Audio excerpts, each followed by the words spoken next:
has had its own distinct personality. They're all kind of very physical and very difficult.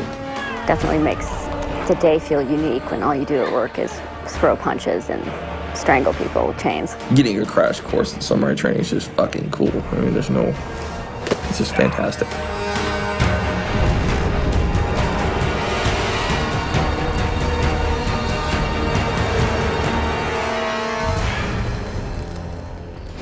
The idea always, to me, is to do it 90% real, and then really you just make a few implementations. And that was really the mantra for Conan in general. Marcus and I both agreed that it should have a very gritty kind of feel to it, that it would feel like real people in an ancient time.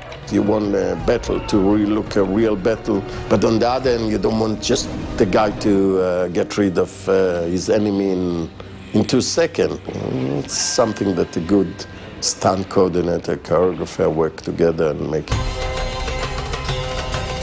Having had dealt with Jason Momoa prior to filming, we landed on a gold mine with him. He has all the talent in the world. The sword style is definitely a hybrid. There's elements of Japanese martial arts, Filipino martial arts, traditional broadsword work. It's a mixture of all of it.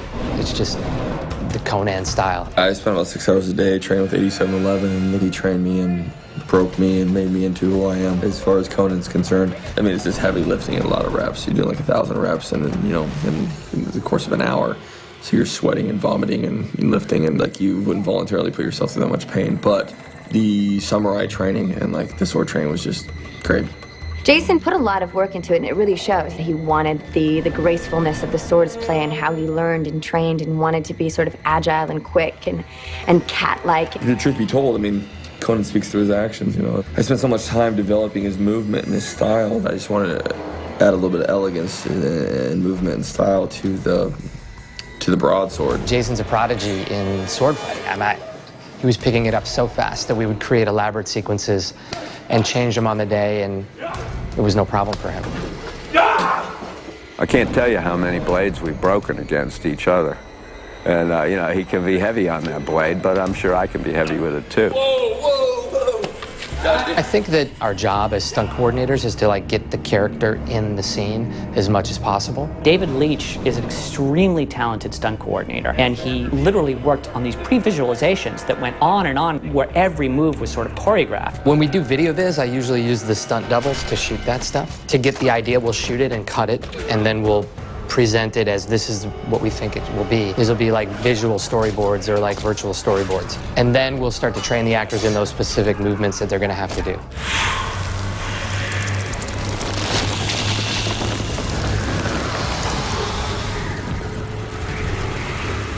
I had pitched Marcus that these sand warriors are kind of like free runners or parkour creatures, and they can travel through different levels. The concept behind them is these elusive characters that use the earth as their protection. They have the ability to literally dissolve into the sand, cruise underground, pop up where you least expect them, making it hard for a barbarian type guy who likes to face off mano a mano. They're definitely creepy. They've got contacts in. They look like little evil devils. We did an incredible amount of practical wire work with the sand warriors flying on that set piece. Jason did a lot of the wire gags. He did a lot of the free jumps, grabbing, climbing. It's all him.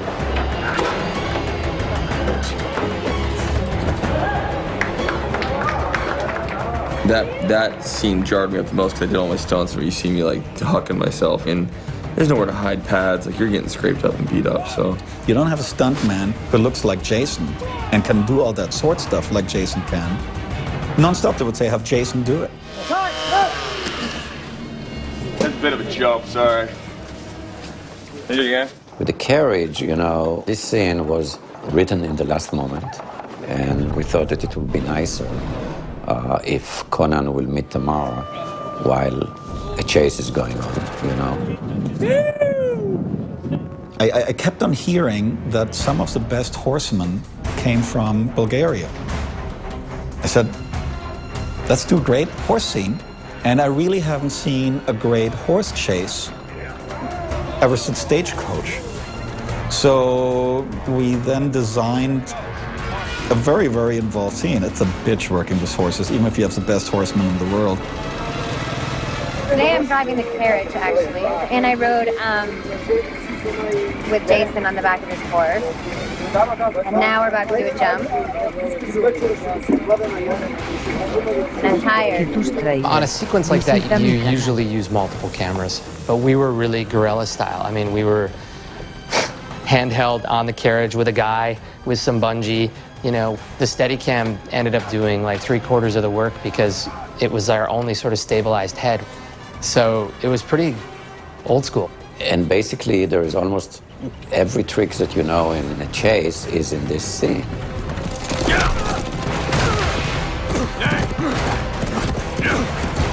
I'm not a big fan of horses, so I was really acting my ass off there. It's very scary. Jason riding the horse did an amazing job, but Rachel, she actually drove the carriage, the 2-up carriage. And aside from one stunt, I did all the rest of the riding myself, which I was really happy with.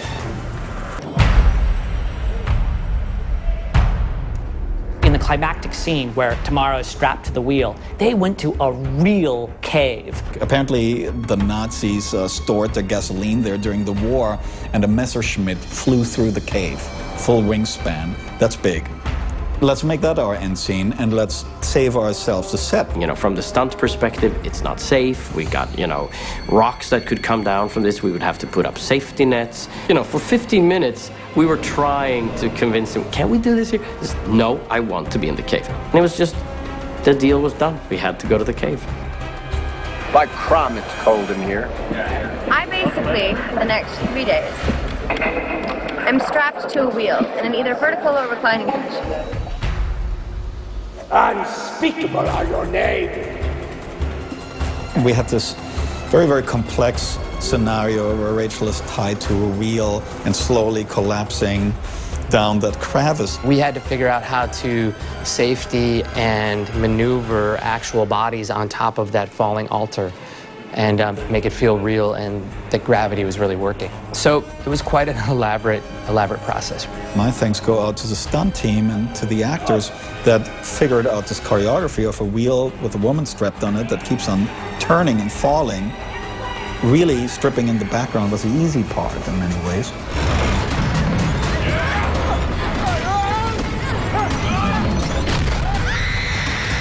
We felt with the first fights that they were pretty good fights. And so that puts the real onus on you to make the last fight, which really needs to be the mother, you know, to make that every bit as slam bang as you can.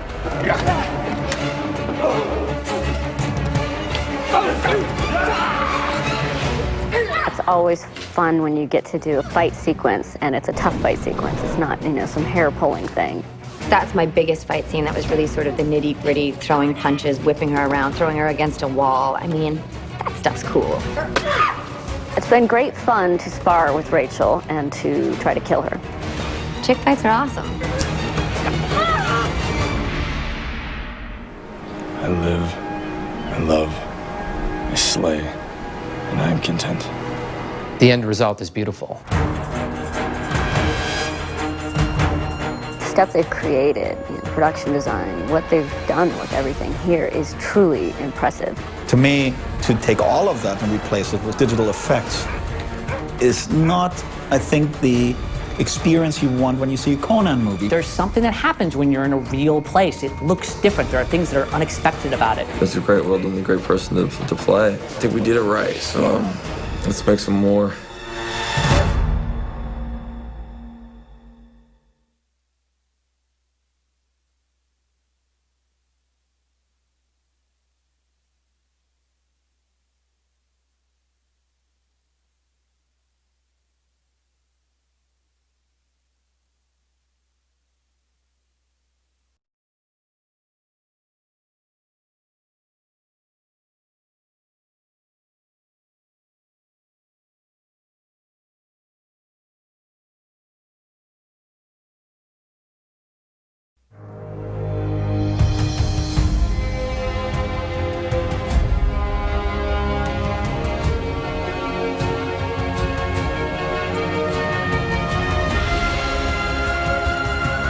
I was a huge fan of Conan when I was growing up. I grew up reading the Marvel series. My own relationship to Conan came through the savage sword of Conan. It was very violent and very, very sexy and very cool. Frazetta, man, because you see those paintings and you want to read those books. There was an amazing movie that was done in the 1980s. We're huge fans of that movie. I said to the producers, I said, your biggest problem in this production is that you're going to work with people who actually very, very much care about Conan. I'm a fan.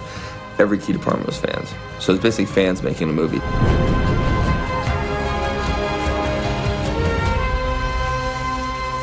My father and I used to go to these old bookstores, and they had just stacks and stacks of old comic books and old paperbacks, and actually some of the old pulp, magazines from the 30s.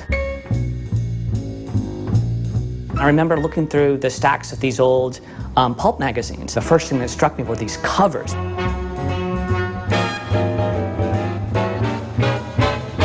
And I remember paging through, reading these Conan stories by Robert E. Howard. It was like I would turn the pages and the pages would crumble, because they were so old. But that made them seem almost like, these sacred scrolls that I had stumbled upon. Pulp magazines were a phenomenon that were extremely popular in the Depression, the 1930s. In fact, that's probably their zenith of popularity. But they were essentially mass market fiction. And the one that Howard is best known for contributing for was Weird Tales.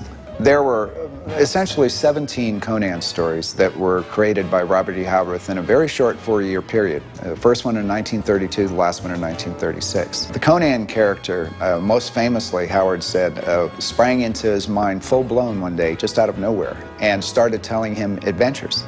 Howard just suddenly had this idea of this lean, pantherish, quick-witted, and very courageous barbarian. As J.R.R. Tolkien invented Middle-earth, this fabulously detailed tapestry of interlocking kingdoms and mythical countries, Robert E. Howard came up with his own backstory, the Hyborian Age. And Hyboria was also a collection of prehistorical countries. The Hyborian Age is kind of the cornerstone on which all of the fictional world of the Conan tales are based.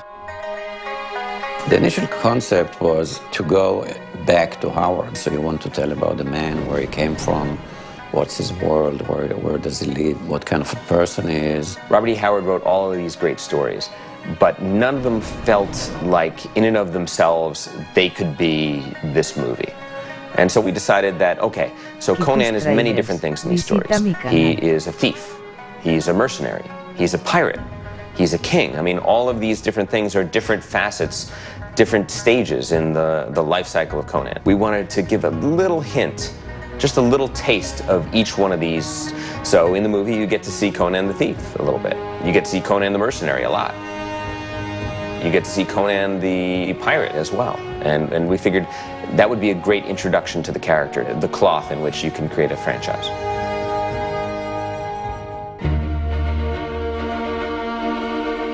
When Robert E. Howard died in 1936, this was towards the end of the pulp fiction. And when the war started, there was a paper shortage. So the pulps couldn't continue. There was no paper. So the stories that Howard wrote, they were forgotten until in the mid-50s, a young editor who was sprayed to camp reached out, and he was working for Gnome Press, and got the rights to relaunch these stories. They weren't huge successes. But then 7 years later, 1966, Lancer Paperbacks comes out with Conan the Adventurer, with this amazing Frank Frazetta painting of Conan standing on a heap, a literal mountain of dead bodies with a half-naked slave girl at his feet. Wow, believe me, that caught the attention of a 16-year-old. I think Frazetta did an amazing job at bringing fans to Robert E. Howard, because you see those paintings and you want to read those books. He brought alive just that world of fire and ice. What is most important when forging a blade? Fire or ice? Fire. Ice. The script, what I thought it succeeded in was that they found all these iconic moments that you see in every Frazetta. They all have been defined by Frazetta. We knew that we are looking, first of all, for somebody who has a great eye for visuals. We found that Marcus Nispellis got the best eyes, the best vision in making movie. Let's get on the long lenses, get a bit more swishy. Boom, boom, right?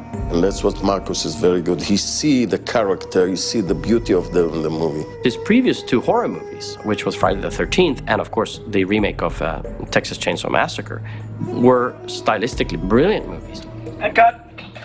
Excellent. And he made a presentation and he had these cue cards that he really just read through of scene after scene. It was a stunning presentation.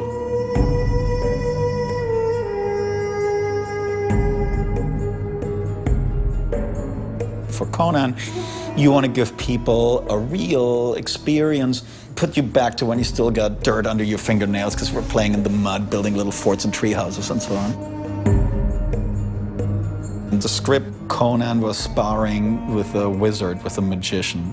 That's a big problem for me from a logical point of view, because if Kalazim is such a great magician, why doesn't he just turn Conan into a rabbit? And if he can't, why can't Conan just take his head off?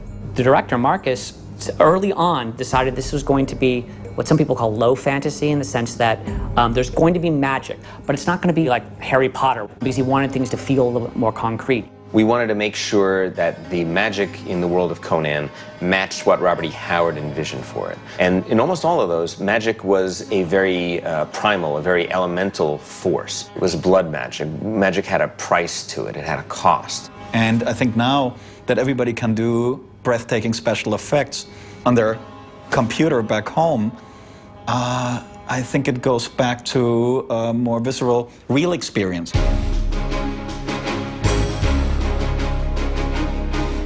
I had really fallen under the spell of liking Robert E. Howard's writing, and I said that perhaps having Conan in a Marvel comic book might expose Conan to a new audience that was not buying the paperback books, and we would be able to plug Conan and make him perhaps even more popular. Roy Thomas is really the steward of Conan throughout the 70s and the late 60s with the Marvel imprint. The Barry Smith Conan was tall, very intelligent. He fits the description very well of the Howard materials. People love the interpretation. In fact, I do believe, though, that John Buscema's interpretation probably on a commercial level was even better. John Buscema was a wonderful draftsman and storyteller, one of the best in the history of comics. And he began to do the more muscular and a little more mature Conan, and he could make these worlds really come alive. The most beautiful women in the world, the most powerful heroes, the strongest monster. Conan, at one stage, was probably making about as much money for the company of Marvel as Spider-Man or the Fantastic Four. In the 70s, the comic books took it to a different level. Comic books really influenced that generation, and it was just starting to become a pop culture phenomenon. So that by the late 70s, we added the Savage Sword of Conan, which was in black and white. Since they did not go through the Comics Code Authority with its rules of, no sex, being very careful about the levels of violence, the language, and so forth, it was just a much freer type of thing. It was very violent and very, very sexy and very cool.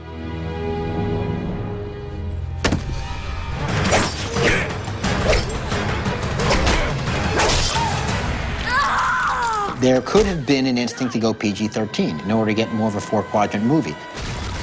But that was never the intent. The intent was always to do this as a hard R movie. I was really impressed because they didn't try to make it nicer and cleaner and turn it into something PG-13. They went all out. It should be rated R. It is rated R. There are lots of blood and guts. I think they did a really good job of making it a very adult film.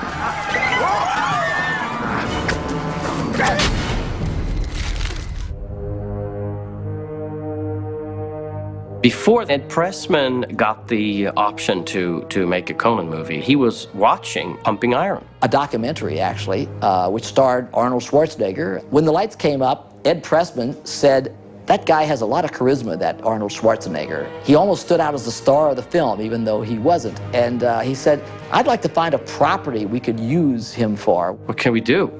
And this other person says, "Well, he's Conan." And Ed says, "What's a Conan?" I saw the film, the Milius film, Conan the Barbarian, which didn't really strike me as Conan at the time, but I loved the film. I thought it was a fantastic movie. I mean, obviously, Arnold on screen was a walking special effect. And that was, in itself, ecstatic. But it wasn't really Conan. The Conan of the stories is kind of a noble savage with a lot of wit. With the Schwarzenegger movie, he's essentially like a mass of muscle. But the movie became a cult hit right away. And after the film, it was a totally different ballgame. Conan became a worldwide known fantasy icon.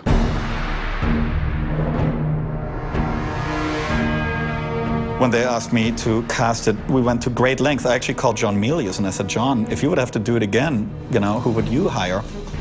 And he says, I'd probably go to the Iraq, you know, and find somebody there, somebody who really scares the shit out of the Americans. So we went to Iraq, we went to Russia, we went to anywhere, Eastern Europe. We had bodybuilders from everywhere and huge guys and, you know, but nobody was this guy. And Jason had read for the role, but he looked weird. He had a big beard and he had dreadlocks and deep voice, couldn't really hear what he was saying. You lie. You are the very reason my people are dead. And then Marcus kept pointing at, you have to look at Jason Momoa. I said, that's how he sounds in real life. It sounds like he's talking in a bucket. That's how Conan's supposed to sound like, but that's him. You are my word. You tell me where I can find Kalar Singh, and I will not kill you. Marcus was persistent. He did a second audition tape with him. He took him up to Mulholland Drive one night and put some barbarian clothes on him and gave him a sword. I brought my own wardrobe there and I wanted to video my own, how I wanted him to look. And then he had the whole thing set up and cameras and fans and fog and the whole 9 yards. We put like sort of plants in the foreground to make this home look a little bit more Hyborian. Then he essentially did a little bit of posing and then I said, show me some swords play. And he took the sword and just like went nuts. He's like, kill the plant, kill the fucking plant. And I'm like, all right, fine. I'm like stabbing the shit out of this thing. Take him down, stab the plants. And he kept on stabbing and stabbing, and then he pulled something up and was the whole flower pot on his sword. And I showed it the next day, and I said, guys, here's your Conan. When I saw that tape, I said to my people, he is Conan. One of the challenges was that we really wanted to have an unknown actor who didn't have that baggage of going up against Arnold in his breakout role. The 1982 Milius film, Conan the Barbarian, was a big success. And of course, that meant that the merchandising people, the licensing people, wanted to, you know, get on the Conan bandwagon and do a series of animated cartoons. They did Conan the Adventurer, and then subsequently Conan and the Young Warriors. And it's quite interesting to watch them because now, you know, 20 years later, we watch them and it's like, yes, it's Mr. Conan's Friendly Neighborhood. And then along comes Ralph Muller. And Ralph wanted to play Conan. Ralph chased down the rights holders and said, you know, I really want to do this television series. Buy club!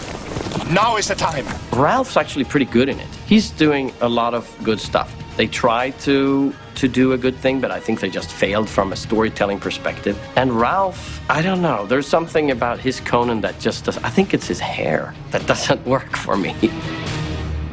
The 90s saw Conan all over the map. He just becomes bigger and bigger and bigger. There is a cover. That's the jewel of the crown of the big steroid ox Conans. And I think that it added to the fall of Conan from his mighty throne. We basically said we have to go back to its core values. The first call was to Mike Richardson of Dark Horse Comics, and he said, I want to establish this character so he becomes believable and not just somebody who in every issue battles a bad magician or a bad snake. 20 or 30 artists all wanted to draw Conan. I remember we got the samples to our office and I saw immediately one guy's pages just jumped at me, and that was Cary Nord's stuff. It was stunning. It was just so fresh. He was lean but muscular and he was young. And I thought that it really looked like, here's the guy. If you look at the Dark Horse comic book, that is Jason Momoa.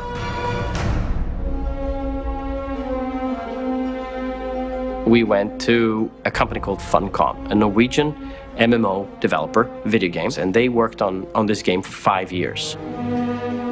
Down the years, there were various games on different platforms to kind of insert the Conan setting. It wasn't really until Paradox acquired the license that people started kind of treating Conan as a real gaming license. And it was kind of, how do we take that further? How do we really establish the world for Conan and take it forward into the future?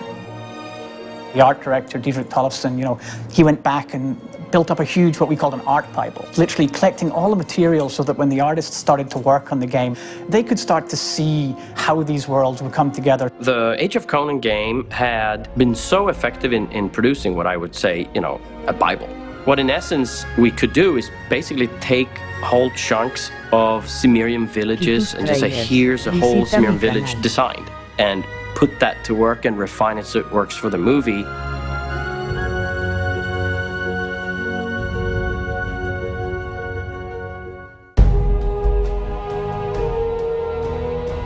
There's been this love affair I've had with this fictional barbarian for most of my life. And it's just amazing that even as Conan doesn't change, we do. And yet I still can find depth and I can still find attraction and meaning in the various iterations of this character.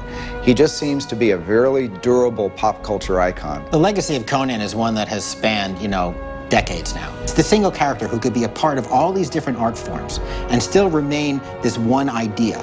But who's to say 100 years from now he won't be bigger than ever? I think this film is a starting point for a new era of Conan.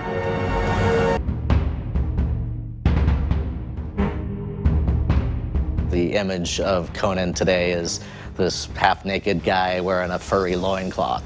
And I can't think of a single Robert E. Howard story where that is the case. The Conan in Robert E. Howard stories is deliberate, he's intelligent. Conan was obviously a fantasy projection of Robert E. Howard. Robert E. Howard was a bright guy, obviously, who it seems to me lived almost totally in his imagination. He was just trapped in this small town in Texas with a bunch of people who didn't understand him and he didn't understand them, and he would just let out his fantasy life into these stories.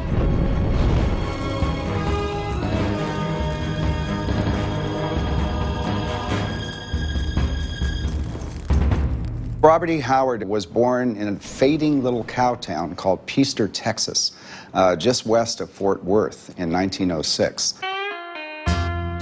His father, Isaac Howard, was what they called back then a country doctor and almost an itinerant physician who toured the local countryside to tend to the sick and to the ailing, including places like Cross Plains, Texas, where Robert eventually, in 1919, when he was 13 years old, settled.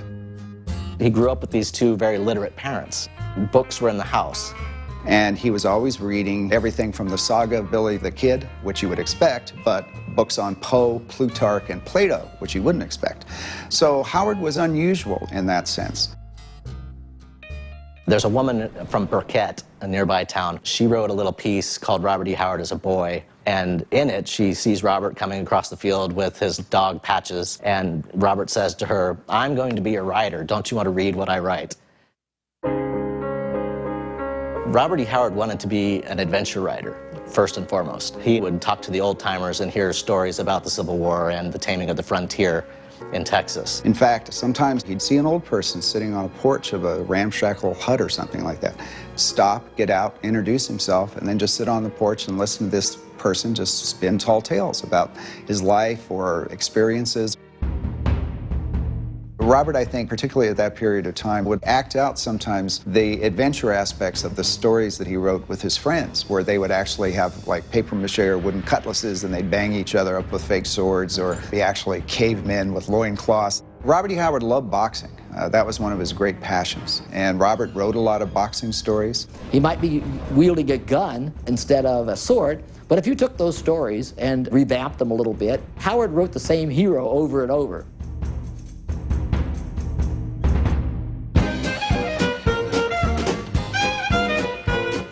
Pulp magazines were a phenomenon that began around the turn of the century, and they were called pulp magazines because they were on a very rough wood pulp type of paper. A pulp was essentially working-class, blue-collar literature, and in a bigger sense, the precursor to television. People read back then, and they read for entertainment.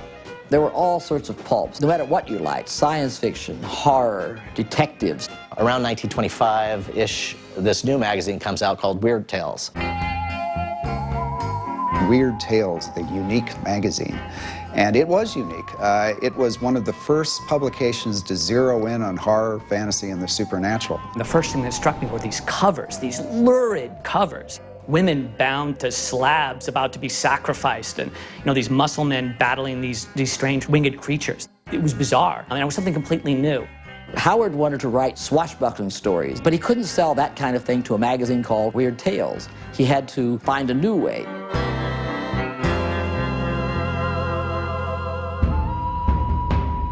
When he first started to write, Robert E. Howard was interested in Nordic and Celtic cultures, and he was fascinated by Irish folklore. He certainly heard some tales of voodoo from the ex-slaves when he was in Bagwell. He talks about Aunt Mary Bohannon. She was an ex-slave, and she told him stories that he said were, the most scary stories he'd ever heard. So Howard was steeped in all of this kind of tradition, and he just naturally put it into his stories and then amped it up a bit. So he had his swashbuckling hero fighting monsters and witches and wizards. He adds this supernatural element to make a sale to this new pulp magazine, Weird Tales, and this is where he created the sword and sorcery genre. From there, he creates several characters. People like Solomon Kane, who is this pilgrim who travels to places like Africa to fight supernatural evil. And even a character called Kull. He was from a primitive island called Atlantis and rose to rule a civilized land. When he first created the character Conan, he took an unsold Kull story and put a supernatural element into it and changed the character Conan. The story was The Phoenix on the Sword. He must have sensed that he had something going here. He wrote a couple of other Conan stories real quickly after that, The Frost Giant's Daughter and The God and the Bull. Farnsworth Wright didn't like two of them, but he bought The Phoenix on the Sword if Howard would tweak it a little bit. He did nothing but write full-time. He would put ass to seat for 18 to 24 hours a day sometimes and just keep writing. Suddenly, Conan became one of the most popular things in the magazine. The character appeared in many issues of Weird Tales in a very short period of time. So he was kind of a superstar of the pulps, Robert E. Howard, during his own lifetime. Robert was also in charge of his mother's health. Hester herself actually contracted a long, serious bout of tuberculosis. And if Dr. Howard would have to go treat somebody, he might have to go away for 2 or 3 days. So Robert was essentially Hester's nurse. Everything from bringing her meals to changing her nightgown to making sure she had the medication. So these two are housebound. They're always at home. And on top of that, Robert is sitting writing furiously. He stood out like a sore thumb. It just marked him as an outsider.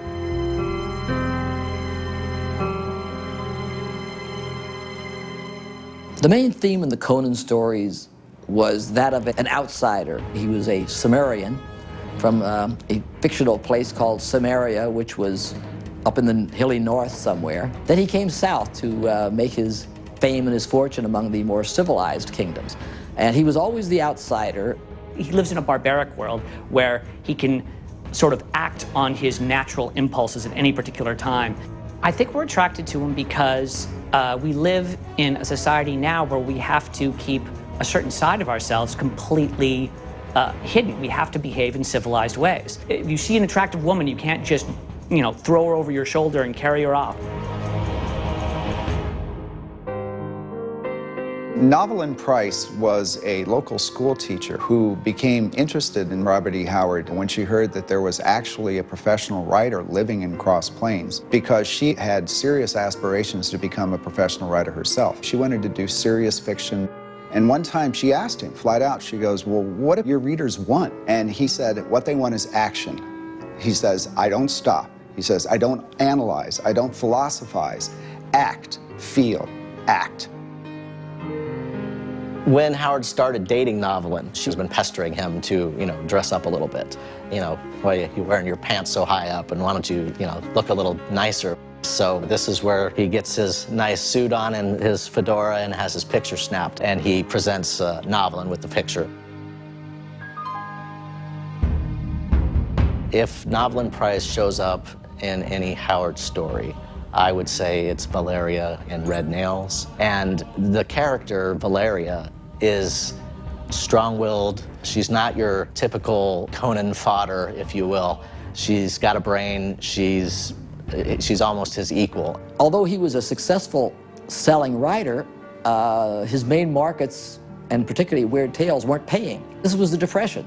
He was desperately writing letters to Weird Tales magazine saying, can you pay me this $2,000 or $3,000 you owe him? He was, I think, done with the Conan stories. However, he was locked into the pulp format. He was known as the writer of Conan and all these other kind of stories, and he wanted to get out of that. Robert and Novelin both apparently had thoughts of marriage, and then they have some kind of a fight, and she ends up dating another of Howard's friends, Truett Benson, who lived in Brownwood. And when that news comes out, that's pretty much the end of the Novelin-Bob romantic relationship. The last year or so of Robert E. Howard's life was not a good time for him. And then I think the tipping point was that his mother was increasingly frail and she had slipped into a coma. Not long after, a nurse came in and told Robert that his mother was finally actually going to die within a very short period of time. He walked out and sat in the car and opened the glove compartment and took out a borrowed revolver and killed himself at the age of 30. Not long after, Cross Plains had its first double funeral. I wish that he could have seen some of his own legacy, because it would have made him feel a great deal of satisfaction to know that these stories are still read, and even more widely read now than they even were in the 30s. When Howard died, people wanted someone else to carry on the Conan character. Farnsworth Wright decided that probably wasn't the best thing. No one could write Conan the way Howard did. Drums of glory are lost in the ages. Bare feet fail on a broken trail.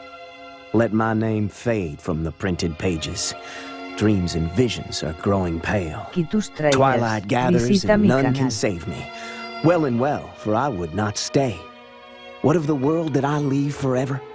Phantom forms in a fading sight carry me out on the ebon river into the night.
Check that!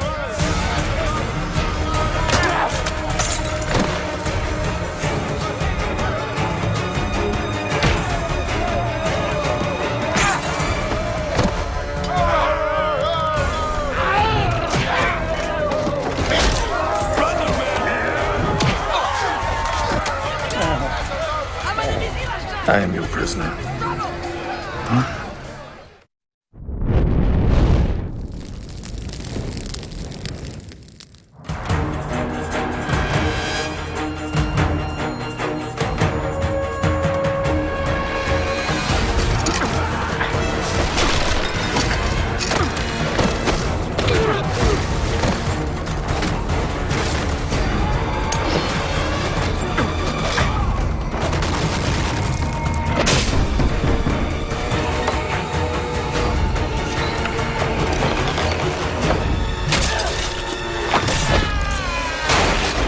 Tráilers, visita mi canal.